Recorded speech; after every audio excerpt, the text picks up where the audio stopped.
Bienvenidos al corazón de las palabras, La Máquina de Pensar. Conduce Pablo Silva Olazábal. Produce Gustavo Germán. Auspicia Biblioteca Nacional. La Máquina de Pensar.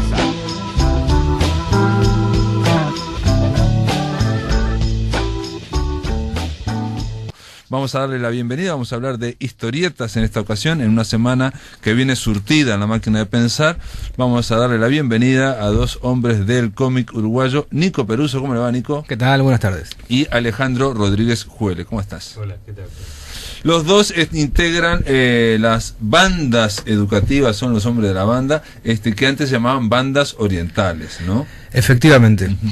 Pero bueno, generaba alguna confusión con la editorial Banda Oriental.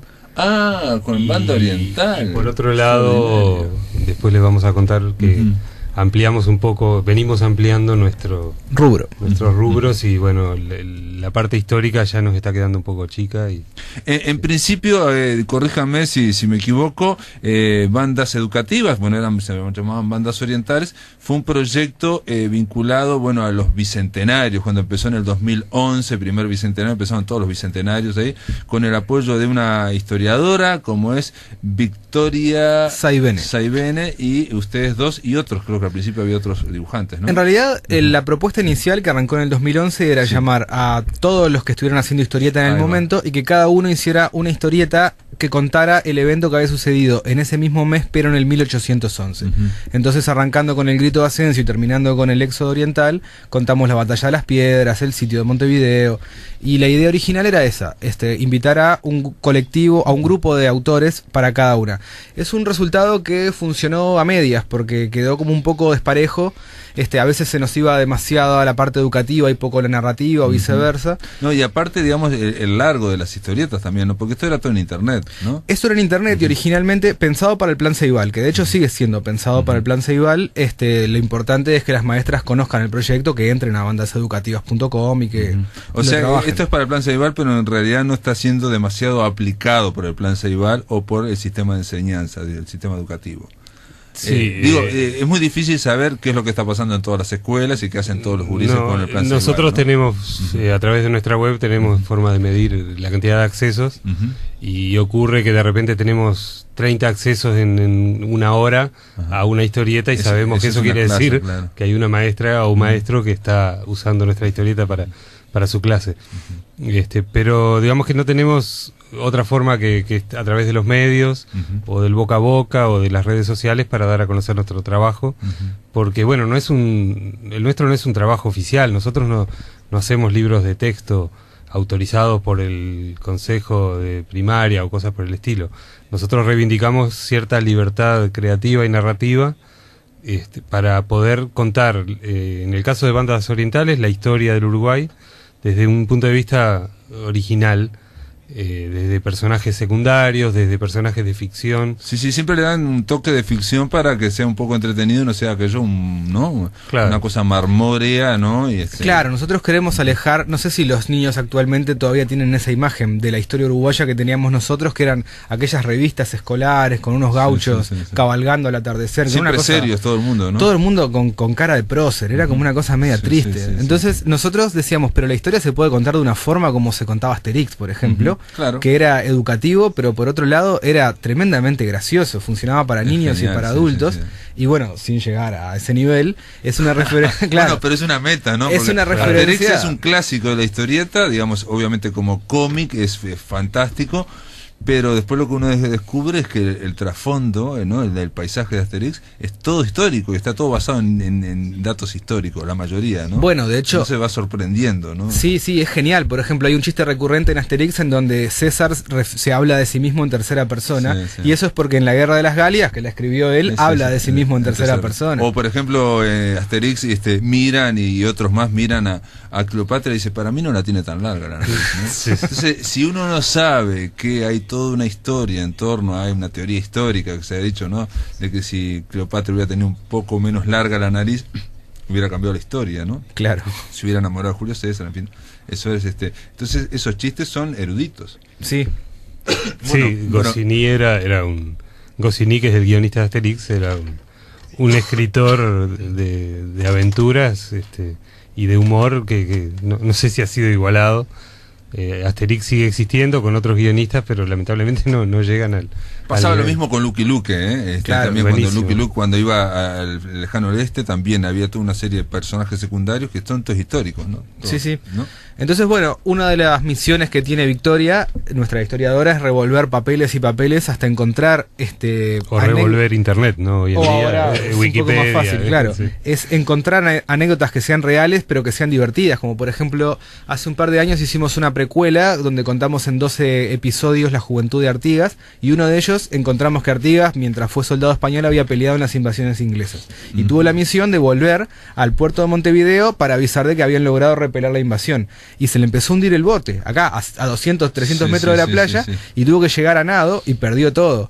Entonces, en el documento que encontró Victoria hay como una cosa escrita de puño y letra donde es como una especie de rendición de gastos diciendo, bueno, se me perdió la pistola, se me perdió la montura, y entonces era toda una cuenta de cuánta plata había perdido para que se la reintegraran. De todas formas, digamos, el objetivo de ustedes no es hacer o escribir la historia, sino es una especie como de complemento, de enganche, ¿no? De detonante para precisamente, por un lado, o hacer clases, o bien, como pasa con Asterix, nutrir de alguna forma, ¿no? Es decir, o sea, usted no abandona el formato de historieta, digamos, el arte de la historieta. No, en realidad sí, lo que buscamos es usar la excusa de la historia, o en otros casos hemos hecho historietas sobre la Constitución de la República, o cosas tan distintas como el consumo de marihuana y alcohol en los adolescentes. Sí, recuerdo que o el ballet del Sodre. Claro, y en todos esos casos lo que hacemos es, bueno, lo que nos gusta y lo que sabemos hacer, que es contar historias y hacerlo a través del medio historieta.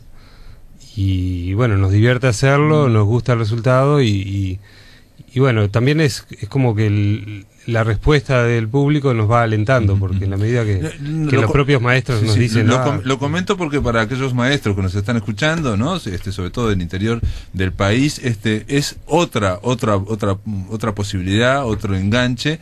Esto es muy accesible a través de internet, y bueno, con el plan Ceibal también se pueden enganchar.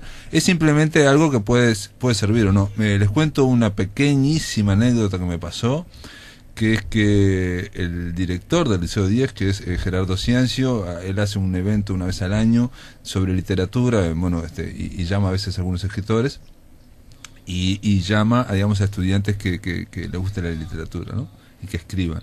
Y entonces, cuando me tocó ir a mí, creo que fue el año pasado, una de las chicas que había escrito algo, escribió sobre el tema de la droga, ¿no? Sobre el tema de, no sé si era la cocaína, pero desde el punto de vista de dentro del cerebro.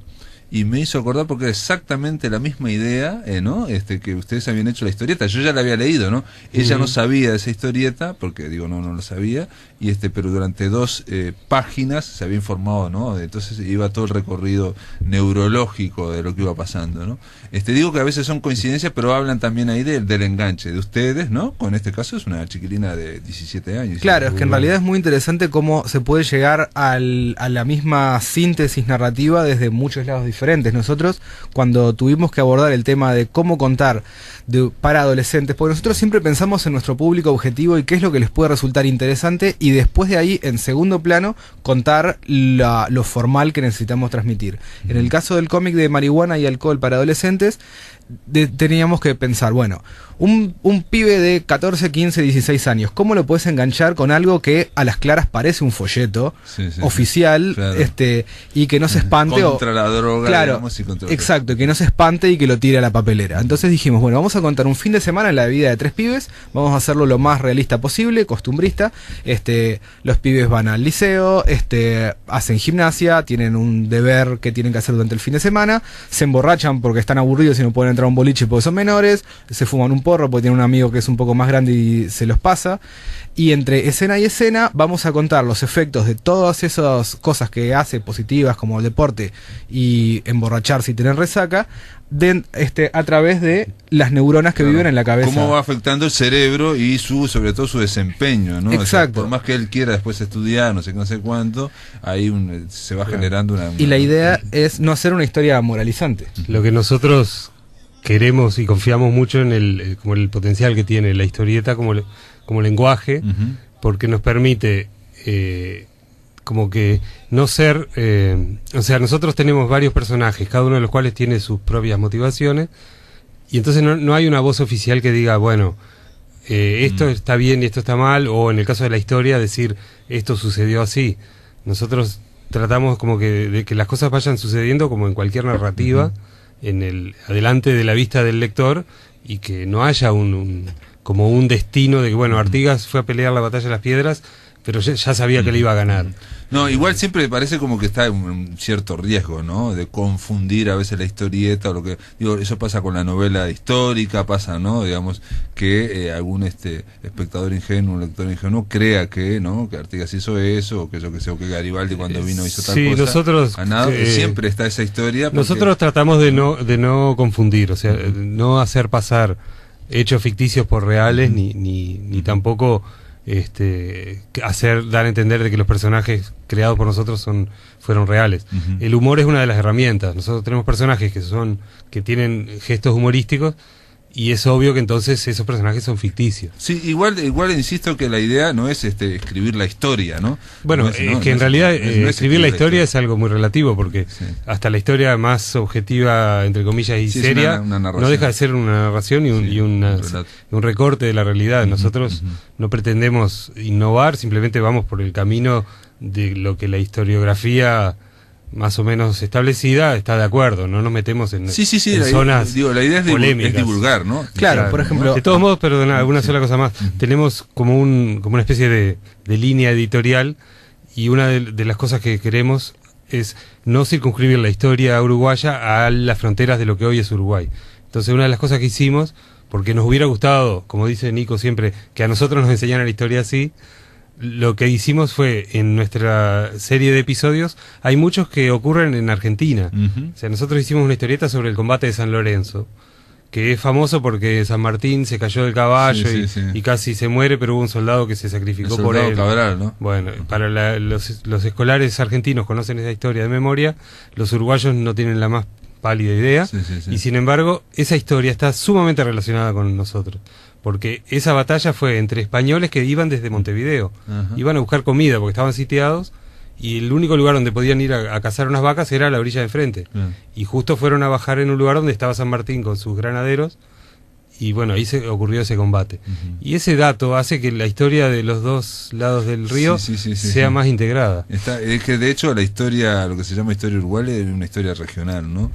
Hasta que la independencia por lo menos siguió siendo, pero digo, esa historia que nosotros estudiamos de Artigas es una historia siempre regional, porque para ellos era regional. Y es que en realidad es muy difícil. Nosotros, claro, nos contaban una historia muy retaseada, porque es bastante complejo entender historia argentina. Es muy difícil, pero por otro lado, nosotros durante buena parte de nuestra historia fuimos una provincia de las Provincias Unidas, con lo cual es muy difícil entender las decisiones que se tomaban en Buenos Aires, que nos afectaban porque en realidad estábamos gobernados por ellos.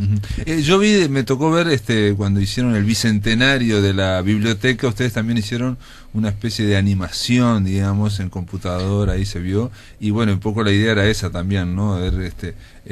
Recrear con un par de situaciones humorísticas, ¿no? Aquello de cómo se creó la Biblioteca Nacional, ¿no? Bueno, en realidad ahí reenganchamos lo que estaba hablando Ale hace un ratito. Nosotros partimos de un hecho cierto, y es que el día que se inauguró la biblioteca, el cuartel de Artigas en Purificación puso como santo y seña: sean los orientales tan ilustrados como valientes. Entonces, partiendo de eso, dijimos, bueno, vamos a imaginarnos de que hay un soldado que no se acuerda bien cómo es la historia. Porque el tema es que teníamos que contar cómo Damaso Antonio Larrañaga hizo un pedido formal y llegó, era como una cosa burocrática. Entonces necesitábamos mecharlo con algo que fuera divertido. Entonces lo que hicimos fue mechar escena y escena de el gaucho intentando tirar, sean los orientales tan dibujados como sorprendentes. No dejan entrar. Entonces el otro le dice, no, bueno, tibio, parecido. Entonces le va dando pistas. Y bueno, nada, al final terminamos contando tal como fue el episodio, mientras se mecha con un gag recurrente. Exacto, un gag.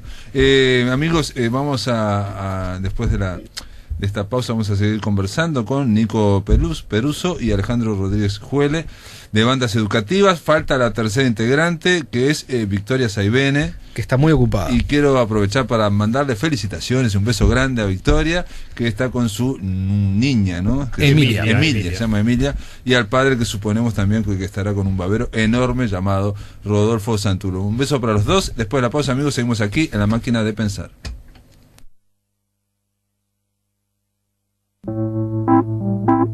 En el aire de Radio Uruguay, La Máquina de Pensar.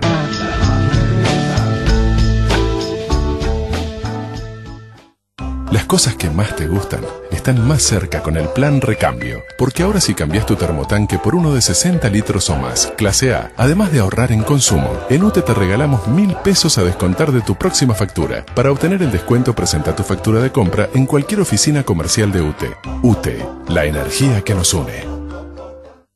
Un día de enero del 2001, Gastón atendía el mostrador de su bar en La Teja. Como todos los viernes, llegó a almorzar Vicente, un ingeniero que trabajaba en la refinería. Ese viernes, Brecha sacó a la luz una investigación sobre los casos de plombemia en La Teja. Vicente entró serio, ni saludó y se sentó en su mesa. Gastón notó enseguida lo que pasaba y no pudo evitar el comentario. Vicente, no me digas nada. Vuelve a subir la nafta y no sabes cómo decírmelo. Gastón no había leído Brecha. ¿Te imaginas Uruguay sin Brecha? Brecha, 30 años publicando otra historia. Coro Nacional del Sodre, la emoción de la voz vive en el auditorio. Galas Corales 2016, una temporada que nos invita a recorrer los más diversos géneros y estilos de la música occidental, bajo la dirección de Esteban Luis. 8 de mayo, Bach y Vivaldi, con la participación especial del Ensamble Barroco de Montevideo. Una oportunidad perfecta para acercarse a este hermoso género musical. Entradas a la venta en Ticantel y la boletería del teatro. A partir de mayo, en Radio Uruguay. La noche se llena de radio. Se llena de radio. Desde las 20 hasta las 22, Visión Nocturna.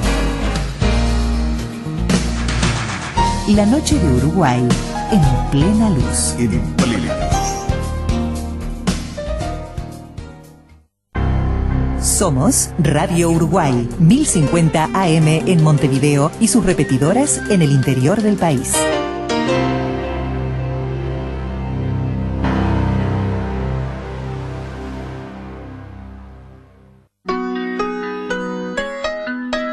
Para comunicarte con la máquina, envía un SMS al 099-780066 o un correo electrónico a lamaquinadepensar@adinet.com.uy. Si querés volver a escuchar charlas, entrevistas o columnas, ingresa a piensamaquina.blogspot.com y bienvenido al corazón de las palabras.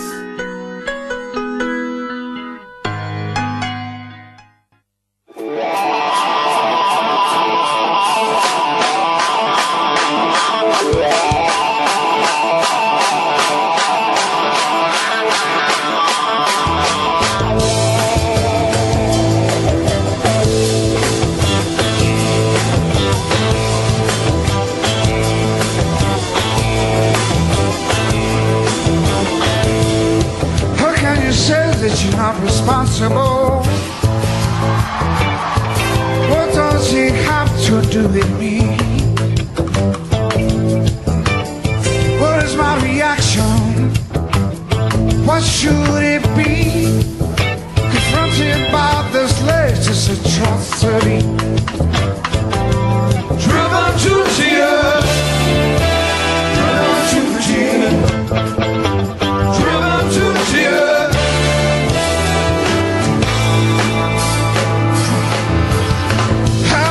In my hand, shame wells in my throat. A comfortable existence is reduced to a shallow, meaningless party. Seems that when some innocent die, all we can offer them is a page in some magazine.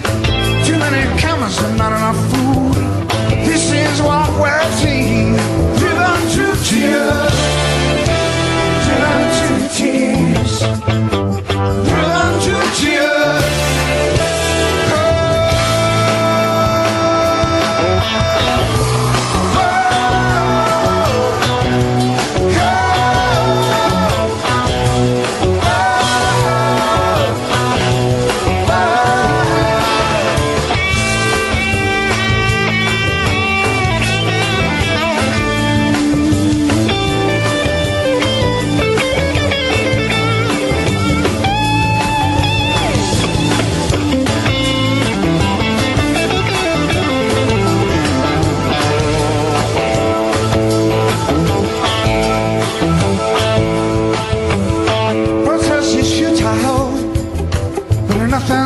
just to get through. What's to become of our world? Who knows what to do? Driven to tears, driven to tears, driven to tears, driven to tears, driven to tears, driven to tears, driven to tears.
Bueno, Robert Downey Jr. Junto con Sting está cantando este tema.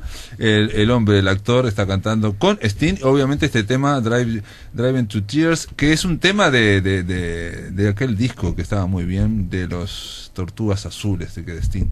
Amigos, seguimos aquí conversando con Nicolás Peruso y Alejandro Rodríguez Juele, de bandas educativas. Esto es todo en internet, pero también hay, ahora vamos a hablar de estas historietas que se hicieron papel, ¿no? Pero me gustaría aclarar que ustedes pueden ir a verlos, todos aquellos que estén interesados, en www.bandaseducativas.com, o si no, ponen en Google, ¿no? Bandas educativas, y creo que te lleva ahí, ¿no? Sí, es importante aclarar que nuestro proyecto es enteramente digital y gratuito. Nosotros hemos editado libros en papel, de hecho hemos llegado a tirajes en total de entre todos nuestros libros de más de 86.000.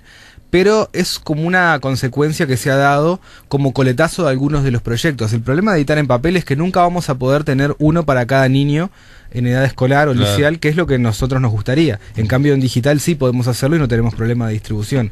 Pero sí, efectivamente, este año editamos, junto con el Parlamento, los dos libros que estamos presentándote hoy acá, La Constitución en historietas para niños y adolescentes, los cuales se regalarán con la entrada de Montevideo Comics este año. Bueno. La Constitución son de derechos, deberes y garantías para los jóvenes, bueno, en realidad para todos los uruguayos, ¿no? Y se van a regalar con Montevideo Comics, pero igual yo los escucho, ¿no? Y pienso, el tema de internet digital es extraordinario por la facilidad para acceder y reproducción, ¿no? Y sobre todo lo que dijiste vos, Nico, para la distribución, eso es fundamental en todo el país. Lo que falta es el conocimiento, la divulgación de que está ese producto accesible, sí. ¿No? Nosotros tenemos más de 40 historietas, o sea, más de 40 episodios. Cada historieta tiene 8 páginas y están todas colgadas en nuestro sitio web, y también están en la Biblioteca Ceibal, que no sé si tienen claro de qué se trata. Es una especie de repositorio de material que está libre, de acceso libre. En algunos casos son cosas que los autores han donado, en otros casos se les ha pagado el derecho. Ahora que está el tema de los materiales para estudio un poco en discusión, ese espacio existe desde hace varios años, y allí todo lo que hay es material, desde libros de texto hasta ficción, poesía y todo lo que nosotros hicimos en historieta. Está allí libre, gratuito, obviamente. Nosotros todo lo que publicamos lo publicamos con una licencia de Creative Commons, o de, bueno, no sé si hay una forma de decirlo en español. Sí, Creative Commons, que es para claro, Creative Commons tiene muchos tipos de licencias distintas. Graduaciones. Nosotros tenemos una que se puede reproducir en forma no comercial, libremente, pero siempre hay que nombrar quiénes son los autores, y no se puede, digamos, modificar, o sea, no se le pueden borrar los textos y poner otra cosa. Pero con esas dos salvedades se puede distribuir libremente, porque entre otras cosas, muchas de nuestras publicaciones fueron financiadas con dineros públicos, o sea, nosotros nos presentamos al Fondo Concursable de la Cultura, del MEC, y creo que estamos en este momento terminando de ejecutar el tercer año que lo hacemos con financiación del Fondo Concursable, pero también hicimos esto que estamos presentando ahora con la financiación, o mejor dicho, a pedido de la Cámara de Representantes, que el año pasado se festejaron los 30 años del regreso a la democracia, y quisieron hacer algo así, algo que llevara la Constitución a los niños y a los adolescentes. Y estos materiales son gratuitos, están gratuitos en forma digital, y a los grupos que van al Parlamento a conocer el Palacio Legislativo también se les dan en papel, estos libritos que tenemos aquí arriba de la mesa. Y en nuestra web además tenemos colgados los videos, porque hicimos versiones animadas de ambos, y audiolibros para niños y personas con baja visión o invidentes. Sí, eso fue una experiencia que estuvo muy buena. El año pasado se presentó el audiolibro en la sala del Solís, la que está arriba, que no me acuerdo del nombre. Zabala Muniz. La Zabala Muniz, y fueron 2 escuelas de no videntes o de distintos grados de baja visión. Entonces se escuchó el audiolibro, y lo que hicieron fue repartieron moñas, entonces todos se vendaron los ojos, incluso los que no tenemos problemas visuales, y entonces todo el mundo escuchó el audiolibro con los ojos sin ver nada. Y bueno, para nosotros que hacemos algo muy visual, fue una gran experiencia ver cómo nuestra historia funcionaba. Es otra experiencia, ¿no? A través de... Bueno, ahí está el tema de los diálogos, ¿no? Que son fundamentales en la historieta, ¿no? En el cómic yo creo que es... Digo, como pasa en el teatro, en el cine, en el cómic, digo, es una base del diálogo, ¿no? Sí, y de hecho, en el caso de la Constitución para Adolescentes, que es la que yo hice, era básicamente lo que se llama cabezas parlantes. Eran personas dialogando. Es un poco lo que contaba Ale en el bloque anterior.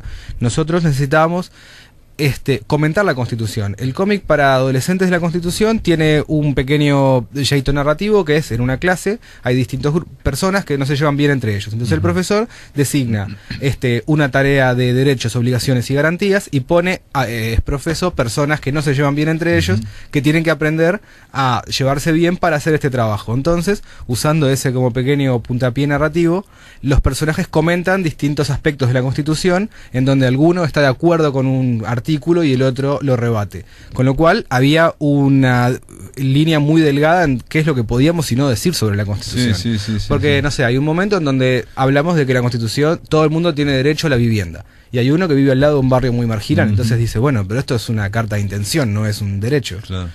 Entonces lo más importante era crear diálogos que fluyeran y que fueran interesantes para que un lector se interesara en los puntos de vista de cada uno de estos. Igual me imagino que debe ser difícil hacerlo desde el punto de vista de la ficción o del arte, digamos, del cómic, porque hay algo bastante pesado en el sentido de, bueno, hablar de la Constitución, hablar de los artículos de la Constitución principales, digamos, eso ya viene como una parte del guión muy mandatada, ¿no? Sí, es un poco... Hay partes que son más fáciles de contar. Es un desafío para... Claro, es más fácil hablar de los derechos que de los deberes. Más cuando los personajes son adolescentes. Entonces, el recurso que usamos fue de que los personajes están debatiendo y discutiendo, y cuando uno lee, bueno, el deber de cuidar de la salud, o sea... En la Constitución dice que todo ciudadano tiene el deber de cuidar de su salud. Entonces hay otro que dice, sí, bueno, pero entonces que me den, no sé qué, la salud gratis. Y entonces dice, bueno, o sea, es mejor que lo lean, pero a través de esa especie de como que no hay una especie de confrontación o de debate, claro, donde se va, digamos, y no hay una conclusión. Claro. Eso, no es que terminan diciendo, qué bien, qué bueno. Bueno, porque eso ya sería como realismo socialista soviético, por eso, claro, ¿no? Cuando todos decían, ¿no? Cuando el soldado, ¿no? El héroe de la revolución, ¿no? Como pasaba en aquellas películas. Le tenemos mucho miedo a las verdades oficiales. Claro. Pero no, sin duda, este último trabajo de la Constitución fue el desafío más grande que tuvimos, aunque teníamos un antecedente, porque claro, nosotros empezamos haciendo cómics de historia, que es lo más sencillo de adaptar, porque quieras que no, es un cuentito.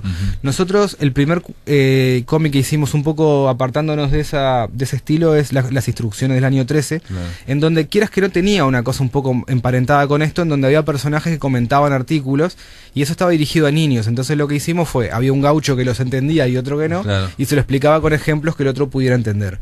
Entonces, con eso como referencia, de hecho esa fue la referencia cuando les mostramos al Parlamento cómo podían, porque ellos tampoco se imaginaban muy bien. Sí, aparte tuvieron de trabajar con una institución nada menos como el Parlamento, ¿no? El Poder Legislativo Uruguayo, ¿no? O sea, porque ahí hay también... donde hay muchas opiniones. No solamente hay muchas opiniones, sino toda institución lo que quiere es que su mensaje institucional sea casi el mismo siempre, por decir de alguna forma, y acá hay una adaptación a la historieta, ¿no? Y debía ser equidistante de todos los representantes de los distintos partidos políticos, no podía... Una comisión que lo claro. estudió. Sí, el otro librito que estamos mostrando hoy se llama El Tesoro del Palacio, un viaje al interior de la Constitución. Este está dirigido a niños en edad escolar y son un grupo de amigos que van a visitar el Palacio Legislativo y hay un personaje que es un poco mágico que los lleva a un viaje al interior de la Constitución, donde van viendo distintos temas, pero es como si visitaran una especie de ciudad imaginaria. Y el mensaje al que queríamos llegar al final es que, en definitiva, todo eso que ellos ven es algo que puede ser cambiado. O sea, el mensaje que quisimos dar es, la Constitución es algo que en realidad lo podemos ir cambiando. Y hay un personaje, por ejemplo, que es un niño que es fanático de videojuegos, y es el que más pronto entiende esto dice, claro, es como un juego en el que las reglas las ponen los jugadores. Claro. Porque otra cosa que pensaba era que, digo, si vos contás, yo que sé, no sé, la Revolución Batllista de 1811, la Guerra Grande, en fin, el desembarco de los 33, la Declaratoria de la Independencia, ahí hay toda una cuestión, digamos, casi hollywoodense en cuanto a que, bueno, hay gente vestida diferente, hay caballos, ¿no? Hay una cuestión, batallas. ¿no? Hay batallas, hay paisajes. No es lo mismo que en el presente, y me preguntaba, nunca pensaron en hacerlo con algo de ciencia ficción. Y en este caso hubiera sido una apuesta un poco arriesgada, porque estamos hablando del Parlamento Nacional, pero todavía tenemos el debe de hacer alguna vez una historieta en un momento yo pensé hacer historietas educativas de ciencia ficción para explicar matemática. De hecho, estamos trabajando en un proyecto para hacer cómics de matemática, pero nos fuimos para el otro lado. No, va a ser el señor Pitágoras el que las va a explicar. Mucho más divertido. Claro, la ciencia ficción siempre, de una forma u otra, cuestiona la realidad.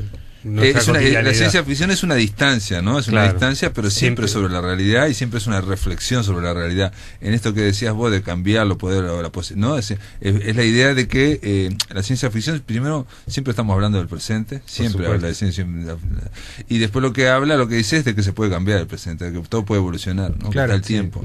Es verdad. En todo caso, esta historieta para niños que no es ciencia ficción sino fantasía, pero fantasía, videojuegos, digo, de última también que es parte integral del imaginario colectivo de los jóvenes, me imagino, ¿no? Sí, nosotros dentro de nuestras limitaciones tratamos de meternos en la cabeza de un lector de esas edades, ¿no? Y cuáles son sus intereses. También hicieron cómics sobre el ballet del Sodre, sobre Cataluña. Nos quedan 2 minutos, sobre la Biblioteca Nacional, ya lo comenté, la Constitución, lo que hay en mi cabeza es la de la marihuana, y sobre la misión de paz en el Congo. Impresionante. Bueno, porque el señor estuvo. Ajá. Pero perdón, ¿y los cómics para la Generalitat de Cataluña, la Diada catalán? Bueno, en realidad parte de mi familia es catalana y habían visto esto y bueno, hicimos el contacto y lo que pidieron querían contar algunas leyendas o historias catalanas y nosotros le propusimos hacer un formato muy parecido. Pero como nuestras historietas intentan tener un encargo un poco diferente. Por ejemplo, la última que tuvimos que hacer, fue la más complicada, era la pérdida de la independencia, los 300 años de la Diada de Cataluña. Entonces empezamos a investigar y era una historia como muy compleja, eran reinos, era como Game of Thrones, pero contado en 8 páginas, era imposible. Entonces dijimos, bueno, este libro a ellos les interesa venderlo. Suárez estaba por fichar con el Barcelona y dijimos, bueno, vamos a contarlo como si fuera un partido de fútbol en donde el Barça pierde. Entonces hay como 2 narraciones paralelas, una cuenta lo que sucede en el partido y en la otra es un abuelito que está mirando cómo están cocinando al Barça, el juez y todos los demás, y la FIFA, entonces explicando en metáfora lo que está pasando, y creo que quedó bastante bien, por lo menos creo que quedan contentos. Lo vi que está en catalán y está en español, ¿no? Los dos en salió castellano, la versión en papel salió de un lado en catalán y del otro en español, o sea que quedó. Bueno, muy bien, queda presentada bandas educativas, reitero, para todos aquellos que estén en la docencia, no solamente institucional, ¿no? Estoy pensando, no solo en el sistema, digamos, de escuela, de consejo de primaria, sino, digo, lo que sea, aquel, ¿no? Las escuelas de danza pueden entrar a ver los cómics de ballet, por ejemplo. Exacto. Queremos reiterar la invitación para Montevideo Comics, que es en mayo, ahora no recuerdo la fecha. Sí, es a fines de mayo. Sí, y a la entrada, con la entrada se les va a regalar un ejemplar de cada uno de estas historietas en papel. Muy bien, Alejandro Rodríguez Juele, Nico Peruso, gracias por estar aquí en La Máquina de Pensar. Muchas gracias. En el aire de Radio Uruguay, La Máquina de Pensar. Una ventana se abre en La Máquina de Pensar. La ventana indiscreta. La poesía escrita con la luz y el sonido, clásicos del séptimo arte y los mejores directores de cine según Roberto Aprato. Bienvenidos a la primera fila de La Ventana Indiscreta.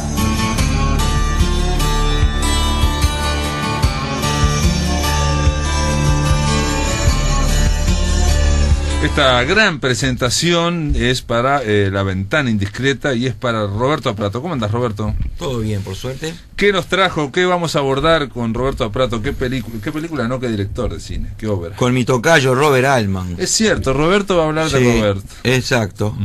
Robert Altman, que es un director muy, muy conocido, aunque un poquito olvidado, digamos, en los últimos tiempos, ¿no? Es un director muy prolífico, ¿no? Que tiene casi 40 películas dirigidas entre los años, digamos que una película en la década del 50 y después siguió hasta el 2006, ¿no? Sí, prácticamente hasta que se murió. Sí, y aparte de eso, por supuesto que tiene toda una tarea de director de teatro, que hizo en los intervalos entre película y película muchas veces, y también de series de televisión. Es una cosa que yo no sabía, pero me fui enterando con el tiempo, que dirigió un montón de series de televisión, de esas que venían en los años 50, 60 acá, y que todo el mundo vio. Por ejemplo, que Combate, ¿no? Combate, Bonanza. Bonanza también. Que dirigió un par de capítulos. Pero Bonanza, muchas. Peter Gunn en Acción, que era una famosa, una policial. Ruta 66, que fue otra histórica. Intriga en Hawái. Un montón. O sea, que es una especie de director de estudio. Es un artesano, esto es de un trabajador, así de todo, ¿no? Hizo muchas, hasta que en determinado momento se dedicó al cine. Y fue un director que tuvo muchos problemas. Por eso me llama la atención esto que decís de la serie, porque es trabajar, digamos, en la industria, ¿no? Que es la industria televisiva, para vos tenés que trabajar rápidamente. Y sin embargo, por lo menos la imagen que yo tengo de él es la imagen del independiente, el cine independiente, rebelde frente a la gran máquina de Hollywood. Ahora, claro, pero tuvo problemas con las series también. Tuvo problemas con algunos episodios de Combate, con algunos episodios de otras de las series, porque no hacía lo que el productor quería, o sea, nunca hacía lo que el productor quería, aprovechaba que el productor se iba y hacía igual el episodio. Es la idea que ella de agarrar cosas como alimenticias para meter un poco de... Ahí está, pero él todavía no tenía claro que iba a ser. Había hecho una sola película, Los Delincuentes, pero después parece que a Hitchcock le gustó. Hizo episodios de Alfred Hitchcock Presenta. Mirá, también, porque a Hitchcock le gustó un episodio de Combate y lo llamó. Y después se aburrió de hacer televisión y empezó a hacer cine. Y ese cine que hizo, que fue el que nutrió los años 70, cuando uno empieza a ver la lista de esas películas, realmente se impresiona, ¿no? O sea, son, ya te digo, más de 30 películas, pero el grueso está en la década del 70. O sea, y coinciden con la dictadura acá, coinciden con un momento en el cual no había demasiada presencia de cine importante tampoco en la No, y aparte, ¿no? Dentro de lo que era la industria de Estados Unidos, que los 70 también fue la de los grandes directores, pero después como que fueron todos maniatados por la industria, ¿no? O sea, en los 80 se terminó toda esa libertad, ¿no? Exacto. O sea, la libertad que tuvo Martin Scorsese y todo eso se terminó. Este es un tipo de la generación de Cassavetes, de Bob Rafelson, de todos esos que hicieron películas durante toda la década del 70 y todas muy extrañas. O sea, yo empecé a nombrar, por ejemplo, MASH, que fue lo que lo catapultó. Volar es para los pájaros, que fue una famosa que se llamaba Brewster McCloud. Después Un largo adiós, esa la vi. Un largo adiós con Elliot Gould, que está muy bien. Con Elliot Gould. Basada en Raymond Chandler. Imágenes, Tres mujeres. Nashville. La boda, Nashville, Buffalo Bill y los indios, California Split, que era un racha de suerte, y hasta que llegó a cierto punto que fue con Popeye, que le fue muy mal. Hizo una película también de ciencia ficción que yo no la banqué nunca. Quinteto con era Paul rara. Newman era muy fría. Quinteto era muy fría, muy rara.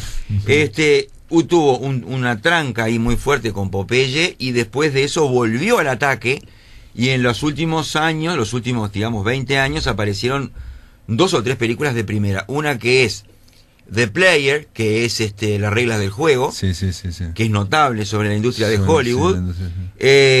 Vidas Cruzadas, que era sobre los cuentos de Carver, que hizo un trabajo de guionista genial, y aparte lo catapultó a Carver, ¿no? Ahí como que todo el mundo conoció a Carver a partir de esa película. Y después la otra grande fue, aparte de Kansas City, que fue una buena película, pero no tanto, Gosford Park, que fue una él se fue metiendo como, agarró, una cuestión de, por ejemplo, las reglas la regla del juego. La regla del juego se metió en el mundo de Hollywood. Después agarró Pret-a-Porter, el mundo de la moda. Empezó Pret-a-Porter, otra grande. Y todas las películas tenían esto, a esa altura. Él llamaba como a 8 o a 10 primeras figuras, ¿no? Y todos le decían que sí, ¿no? Todos estaban desesperados por trabajar. Sí, les encantaba trabajar con él porque les daba mucha libertad. Porque en realidad hay varias cosas que son como características de él. Una es que aparte de algunas películas que son más intelectuales, como Quinteto, como Imágenes, o como Tres mujeres, que son muy buenas en su tipo, muy imaginativas, la gran mayoría de las películas de él, si uno se pone a ver películas de distintas épocas, MASH, entre MASH y Pret-a-Porter, que hay 23 años de diferencia, hay un mismo estilo. Es decir, dejar que vayan corriendo tramas, subtramas, pequeñas historias, personajes. Como que son películas corales también, ¿no? Sí, son películas corales, son guiones corales que se representan coralmente, en que la cámara va siguiendo una historia, y sigue con otra, un personaje. Los personajes. En un momento eso se convirtió en una especie como de sello, no sé si de él, pero se puso de moda en Hollywood, el hacer películas corales, en los años 80, que también ahí se él inventó eso. Pero era una cosa que le molestaba mucho a los productores, porque ¿de qué estás hablando? ¿De esto o de aquello? Claro. De esto y de aquello. O sea, hay escenas de muchas películas, de una de Racha de Suerte, que es con Elliot Gould y con Donald Sutherland, la misma pareja que había, con Joel Seagal, que los había sacado de otras películas, eran actores de moda, y los pone a ser unos jugadores de casino, de cartas, del hipódromo, y no sé cuánto, toda la película timbeando. Entonces ellos van al bar de Las Vegas, del lugar, o no sé si es La Vega mismo, no me acuerdo. Y entonces las conversaciones de ellos, entre ellos, se montan con conversaciones de otras personas. Cosa impensable en el Hollywood reglado, digamos, del cine clásico que ya se había hecho, ¿no? Están hablando de una cosa y arriba de eso se solapa otra cosa, o sea, se pisan los diálogos. Y lo hizo siempre. Y siempre le molestó a los productores, pero él lo hacía y chao, punto. Muchas veces podía llegar a producir y entonces creaba sus propias reglas, ¿no? Orson Welles, recuerdo ahora que en su momento él decía que lo había ejercitado en el teatro, que era la historia de que estamos hablando ahora nosotros dos y nos pisamos. O sea, vos no me dejás terminar, o yo no te dejo terminar, más bien, normalmente es así, yo no te dejo terminar y digo otra frase. Él lo hacía entre actores entrenados para cortarse, ¿no? Woody Allen también lo hace, pero me parece que Robert Altman lo que hace es meter otras O sea, otro ruido, Claro. se mete de otras conversaciones. Y que en determinado momento vos no sabés qué es lo importante. Exacto. Es rarísimo eso. O sea, es una cuestión coral donde la gente película está hablando. funciona horizontalmente en vez de verticalmente. O sea, vos tenés una historia, hay una historia. Sí, En Preta Porté hay una historia que es la de Marcello Mastroianni con Sofía Loren, pero pasa a través de 1.000.000 de otras subtramas. Es como si fuera un documental que Exacto. en realidad le interesa el ambiente y no una historia. La cámara se va moviendo, se detiene, pica para allá, agarra otro foco de atención, se va desplazando, como si tuviera una ficción. Sí tiene ficción, no es un documentalista, pero muestra la ficción como si fuera real por momentos. Tratando de buscar esa cuestión de la realidad. Como si estuvieran ahí, como si en The Player es muy claro eso, en la regla del juego. Todo ese mundo de Hollywood, de gente que hace llamadas telefónicas obscenas, de mujeres que quieren trabajar en la industria, de tipos que contratan a otros que cantan, que hacen todo un lío que va, por un lado, yendo en contra de la industria, de la propia industria en la cual está, como así como va contra las cosas en salud. Hay una película que se llama Salud, que no es muy buena, Health, que es también sobre los lugares de salud, que trabaja Glenda Jackson, sobre los spa y los lugares donde se cura la gente, etcétera, etcétera, en que también tiene eso, que se habla de un medicamento, se habla de una cura, se habla de una dieta, se habla de otra cosa, de una pareja que llega ahí para curarse. O sea, no tiene reglas aparentemente. Te pregunto esto, a ver, ¿y qué te parece si comparás digamos, caos, esa especie de caos de Altman, con 8,5, por ejemplo, la primera mitad de 8,5 de Fellini, que realmente yo lo pensé, se está filmando una película y no se sabe de qué va. Que realmente los movimientos ahí son, yo probablemente lo haya sacado de ahí. O sea, porque Fellini también tenía esa especie de lo que se llamaba el circo Fellini. Ya hablaremos de eso, ¿no? El circo Fellini, que era tratar todo con esa musiquita de Nino Rota, atrás de un desplazamiento de mucha gente, de distintos tipos de gente. Pero lo hace más que Fellini, ¿no? Él tiene también una película que se adelantó a su época y se adelantó, que es Popeye, en este sentido, de llevar a una historia. Digo, no sé si fue el primero, pero es hacer una película tratando de reflejar la historieta. Y esto ahora en Hollywood, bueno, estamos llenos, ¿no? O sea, se hacen películas de $150 millones o de 3 películas sobre los X-Men, ¿no? Digamos, por ponerte un ejemplo, ¿no? Sí, sí, lo hizo. A mí particularmente Popeye no es una película que me guste, Robin Williams debutó ahí. Sí, claro, porque quiero decir que ahí no hay una historia, digamos, es el espíritu de Popeye. Es el espíritu de la que es una historieta que es una tira cómica. Llevarla al cine una tira cómica. Lo hizo y se adelantó a muchas cosas en realidad, ¿no? Porque lo de MASH, hacer una comedia que era sobre Corea, ¿no? No sobre Vietnam, pero era durante la guerra de Vietnam, pero era Corea, ¿no? Nadie hizo una comedia. Nadie había hecho. Claro, el éxito fue hablar de Vietnam, digamos, y no sin decir que era Vietnam. Sí. Igual a mí me encantaba la serie. Eso hace poco estuvimos hablando. La serie era con mejor, Alan Alda y era como más consistente, más coherente. Yo ves más y es esto lo que estamos diciendo, pero como en su primer borrador, digamos, ¿no? Es una especie de caos donde hay de repente chistes muy baratos a veces, ¿no? Muy torpes, muy gags, así. Son bromas que le hacen estos dos a los otros, sí, claro. Sí. Pero es primero el espíritu burlón, digamos, pero no es solo burlón, porque las películas de Altman vos las ves y salvo imágenes o 3 mujeres terminan bien. O sea, en general terminan bien. Es decir, no son comedias, son sobre la base, es de comedia, como de observar el género humano. Como una comedia humana, puede ser. Exacto. Sí, exactamente. Pero lo que tenía más, que era novedoso, era que a la vez mostraban a la gente sangrando, la gente cortándole, amputando, ¿no? Todo. Cosa que probablemente, como pasa con el arte, buen arte también estoy pensando ahora, ¿no? Sí. Refleja mejor la realidad de lo que nos mostraban las otras películas de guerra. Por ¿no? supuesto. Porque seguramente los médicos que trabajan en esas condiciones tan terribles, ¿no? Donde es una carnicería que van pasando, ¿no? Y se harán chistes entre ellos, digamos, en un momento, ¿no? Y hay una película en especial que no nombramos, no nos acordamos, que es del mismo barro, que era McCabe and Mrs. Miller, que era con Warren Beatty y Julie Christie, que era un western. Un western, sí. Él hizo 2 western, uno que era Buffalo Bill y los indios, y que Buffalo Bill y los indios es un poco como complaciente también, porque llega un momento en que el estilo no es muy lenta Buffalo Bill. Sí, pero McCabe and Mrs. Miller es poética. No la vi. Es otra cosa distinta, es como una penetración gracias a la actuación de Warren Beatty también, ¿no? y de Julie Christie, que es mejor que él. Pero digamos, cómo llegaron a captar un espíritu salvaje y terrible en el espíritu de frontera, ¿no? Sí, el lejano oeste. El lejano oeste, pero crudo. Sí. Y sin embargo no es tampoco es amargante. Es una película linda, es una película linda de ver. Él tiene ese lado crudo de antihéroe, ¿no? También, totalmente. Héroes no hay, pero tampoco villanos demasiado importantes. Y la de Vincent y Theo, que yo también... Vincent y Theo está bien. Sí, está bien. Está bien, es un ejercicio. Un poco, a mí me parece un poco lenta.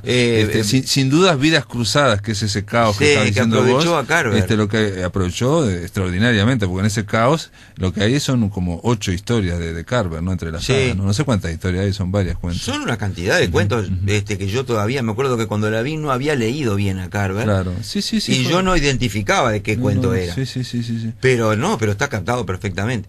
Pero digo, creo que el sentido, eso es lo que yo te decía, el caos, la locura de la mezcla y la continuidad y la indiferenciación entre una cosa y otra, que es todo horizontal, todo igual, y otro que es la continuidad, ¿no? O sea, la continuidad, o sea, la película entera como un continuo que al no reconocer, al no tener un centro, todo puede ser centro, entonces la película se va desplazando, igual que la cámara en cada escena se va desplazando la película a nivel de guión, de una parte a la otra, una parte pequeña, una parte grande, una parte pequeña, otra parte pequeña y así sucesivamente. Y las historias de todos van apareciendo. Te pregunto, ¿y no es la visión también de un humanista en el sentido de que cree que todos son importantes de alguna forma, cada uno tiene una historia, ¿no? Y le importaba la realidad, le importaba la vida, un tipo muy optimista que aguantó una cantidad de operaciones. Pero peleando contra el sistema, porque aparte tuvo Alan Rudolph, por ejemplo, después generó como una especie, no una escuela, sino esa actitud, ¿no? Sí. Por eso digo, se lo identifica con el Independiente. Con Wells. O sea, en ese sentido, aunque no sé, el talento no sé si puede compararse, sí. Pero es un tipo realmente talentoso. Alan Rudolph y otros más estaban alrededor de él, ahora no me acuerdo, pero hay otra gente. Sí, hubo más gente que formaba por él, pero después otra gente que lo olvidó también, ¿no? O sea que pasó como con mucha gente que, pese a que le dieron un Oscar, pero no un Oscar por ninguna película, ¿no? Le dieron el Oscar a la trayectoria. En el 2000 y poco, cuando recién lo habían operado. Sí, otro gran director que no ganó ningún Oscar. No ganó nada. Se le dan honorífico, digamos, ¿no? Ninguna película le ganó a las otras del año. Pero bueno, eso no. Esta película, ahora estoy viendo esa Comeback, Jimmy Dean, del año 82, es una gran película intimista. A mí me tocó. ¿Que es una obra de teatro? Es una obra de teatro, no sabía. Me tocó estudiarla en Ciencia de la Comunicación. ¿Sí? Varias veces la vimos y es una profundidad acerca de el ícono en Estados Unidos, de lo que es la industria, brutal, sorprendente. Sí, son esas es una película rara. Es muy lenta. Es rara, es rara. Buena. O sea, lo raro en Altman está en todo eso que estamos diciendo, más que la profundización en los personajes se da al mismo tiempo que la cámara se mueve. O sea, no es de hacer planos largos, no es Antonioni, digamos. Es una cámara en desplazamiento y al mismo tiempo vos te quedás pensando en qué es lo que le pasa al tipo. Pero es tan intimista, por lo menos con los personajes, como Antonioni. Por lo menos esta película realmente a mí me gustó mucho. Después que la vi me gustó mucho. Roberto Aprato, se nos terminó la máquina. Bueno, qué lástima. Quedó ahí en el tintero, pero bueno, Robert Altman. Y bueno, me voy a quedar con la recomendación esa de Julie Christie y Warren Beatty. Sí, del mismo barro. Del mismo barro, porque no la vi.